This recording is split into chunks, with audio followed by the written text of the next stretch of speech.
Hi, my name's Neil Davis and I'm the founder of Digital Cloud Training.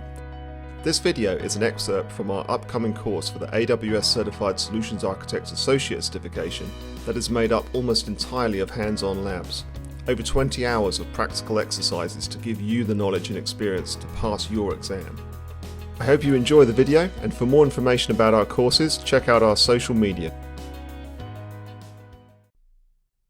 AWS Step Functions makes it easy to coordinate the components of distributed applications as a series of steps. And it does so in a visual workflow.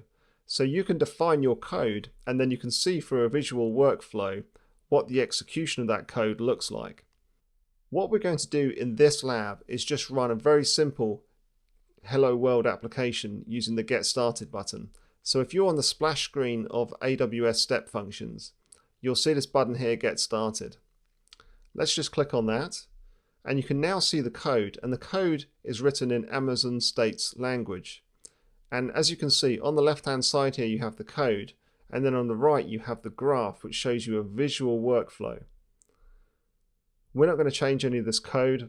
We're just going to click Next. An IAM role can then be specified, or in this case, we're just going to leave Step Functions to create one for us. And we can choose Create State Machine. Once it's created, it then offers to run a new execution. And in that execution, we have some code. And I'm just going to copy that to my clipboard so we can rerun this as well. And this just says, is hello world example : true. So the code is looking for this value. So let's click Start Execution. And you can now see the visual workflow here. And it's got to a point where it's waiting for 3 seconds. And then it's going to continue and complete very quickly.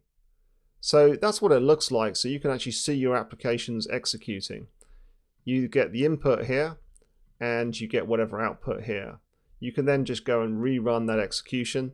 We're going to do the same. It's actually already got the code in there, so you can start execution and just see that run through again. Now, if you scroll down, you can also get a history of your execution events.